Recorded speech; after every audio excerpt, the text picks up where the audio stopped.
Welcome to Dexters classes. मैं जसबी। आज प्रधानमंत्री नरेंद्र मोदी द्वारा जयप्रकाश नारायण और नानाजी देशमुख के जन्म दिवस पर स्वामित्व योजना की शुरुआत की गई। हालांकि इस योजना की जो घोषणा है वो मोदी द्वारा 24 अप्रैल 2020 को राष्ट्रीय पंचायती राज दिवस के अवसर पर की गई थी, लेकिन आज देश के 6 राज्यों में इस योजना को लागू किया गया। इस योजना का लक्ष्य यह है कि आने वाले 4 वर्षों में यानी कि 2024 तक करीब 6.62 लाख गांवों को फायदा उपलब्ध करवाया जा सके। यदि हम इस योजना के लक्ष्य की बात करें, इस योजना का लक्ष्य ये है कि ग्रामीण संपत्ति का डिजिटलीकरण किया जाएगा, एक कार्ड बनाया जाएगा। उस कार्ड के तहत लोग अपनी संपत्ति पर सरकारी योजनाओं का लाभ ले सकते हैं, बैंकों से लोन उठा सकते हैं। और उसका दूसरा फायदा ये होगा कि जो भी जितने भी ग्रामीण भारत में संपत्ति से जुड़े हुए मामले उनका तुरंत हल किया जा सके। जैसा कि यहाँ पर आप इंडिया टुडे का आर्टिकल भी देख पा रहे होंगे कि विल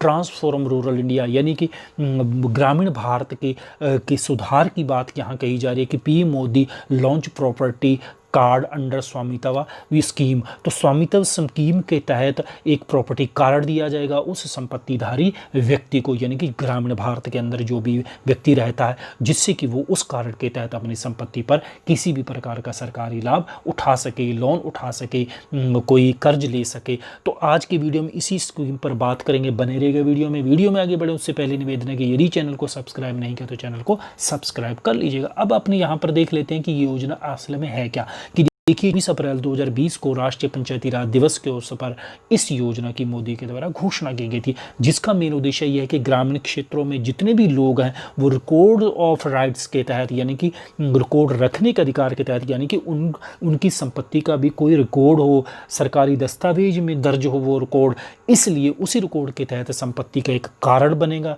ताकि वो आने वाले समय में इस कार्ड के तहत सरकारी योजनाओं का लाभ सके। इस योजना को 4 वर्षों में चरणबद्ध तरीके से लागू किया जाएगा, यानी कि 2024 तक इस योजना को पूरा करना है ताकि देश के कुल 6.62 लाख गांवों को कवर किया जा सके, यानी कि 6.62 लाख गांवों को फायदा हो सके।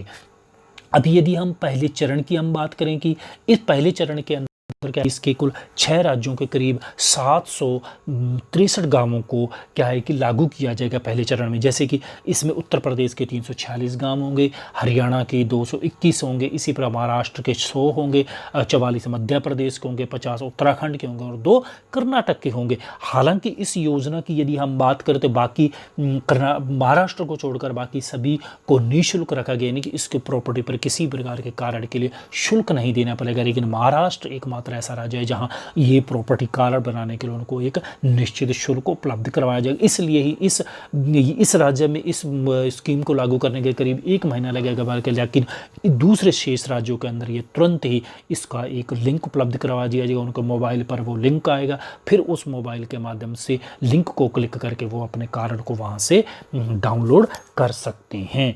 इसके अलावा यदि हम बात करें कि इस योजना को किस प्रकार से लागू किया जाएगा, तो देखिए स्वामित्व योजना पंचायती राज मंत्रालय के द्वारा लागू किया जाएगा, यानी कि ये पंचायती राज मंत्रालय के अधीन ये योजना रहेगी। पंचायती राज मंत्रालय की योजना, क्योंकि इन्हीं पंचायती राज मंत्रालय के राष्ट्रीय दिवस के ऊपर ये स्कोर को कहती है, यानी कि लैंड रिकॉर्ड डिपार्टमेंट नोडल अधिकारी हो हर राज्य के अंदर जितने भी है, और फिर राज्यों का पंचायती राज विभाग के सहयोग से इस योजना को लागू किया जाएगा। लैंड रिकॉर्ड्स डिपार्टमेंट के द्वारा हर राज्य की बात हम यहाँ पर कर रहे हैं। और फिर बात है कि फिर और यदि हम तकनीकी सहयोग की हम बात करें तो वो सर्वे ऑफ इंडिया के द्वारा तकनीक उपलब्ध करवाई जाएगी। अब यहाँ पर लाभ इंपॉर्टेंट है, यानी कि लाभ क्या होंगे। देखिए इस योजना के लाभ, सबसे पहली बात है कि तो ड्रोन के माध्यम से सर्वे पूरे भारत के अंदर इस एक ड्रोन के माध्यम से सर्वे किया जाएगा, यानी कि क्षेत्रों का सीमांकन किया जाएगा।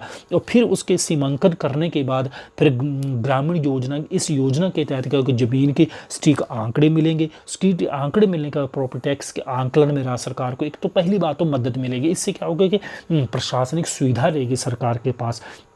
एक क्या है कि पूरी की पूरी इस ग्रामीण क्षेत्रों में जितनी भी संपत्ति है वो अभी अनरिकॉर्डेड है, उसका किसी प्रकार का रिकॉर्ड में नहीं है, क्योंकि जिनके पास छोटी मोटी संपत्ति है उनका कोई रिकॉर्ड नहीं है, तो उनको एक कारण के तहत रिकॉर्ड किया जाएगा कि किस व्यक्ति के पास कितनी संपत्ति है।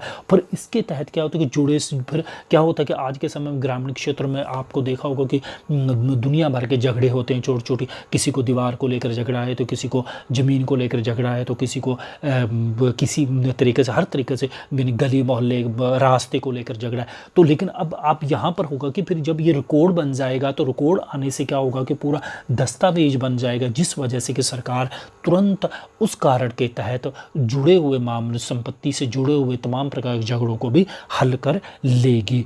और फिर उसके बाद यहाँ पर एक चीज़ और है, फिर इससे फायदा ये भी होगा कि जितने भी ग्रामीण क्षेत्रों में सरकारी योजनाएं हैं, उन योजनाओं का वो उस कारण के तहत जो आपको संपत्ति कार्ड दिया जाएगा, उस संपत्ति कार्ड के तहत आप बैंक में जाओगे, बैंक आपको डायरेक्ट फिर ज़्यादा कोई छानबीन नहीं होगी, उस कारण के तहत वो एक लिंक के माध्यम से पूरी संपत्ति का ब्यौरा आ जाएगा, उसके तहत वो आपको तुरंत किसी प्रकार कर्ज लेना है, लोन लेना है, तो उसके ऊपर आपको मिल जाएगा। इसी प्रकार यदि किसी उस संपत्ति के तहत आप सरकारी योजनाओं को लाभ लेना चाहते हो तो फिर उस कारण के तहत आप उसको लाभ भी मिल सकेगा।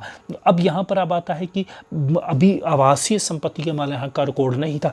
अब तक क्या होता था कि जितनी भी संपत्ति होती ग्रामीण क्षेत्रों में, जितने भी किसी के पास घर की हम बात करें, किसी ने घर बनाया हुआ है या फिर किसी ने गांव दूर दराज के ढाणियों में घर बनाया हो, तो उनके बारे में कोई रिकॉर्ड ही नहीं होता था। यानी कि खसरा खतौनी के अलावा बाकी आवासीय संपत्ति का मालिक हक आधार पर कोई रिकॉर्ड ही नहीं होता था खेती, यानी कि हम यहाँ खेती की ज़मीन की हम बात कर रहे हैं। तो लेकिन अब क्या होगा कि आवासीय संपत्ति के पैदाइश का मालिकाना हक भी होगा, उसका पूरा रिकॉर्ड तैयार किया जाएगा, एक कार्ड बनेगा जिसके तहत वो उस कार्ड के तहत संपत्ति का लाभ ले सकते हैं। तो ये था फ्रेंड्स हमारा आज का वीडियो। उम्मीद है वीडियो पसंद है, पसंद तो लाइक कीजिएगा, शेयर कीजिए, जो चैनल सब्सक्राइब नहीं किया तो चैनल को सब्सक्राइब कर लीजिए। मिलता हूँ इसी प्रकार का वीडियो के साथ। वीडियो सुनने के लिए आपका बहुत बहुत धन्यवाद।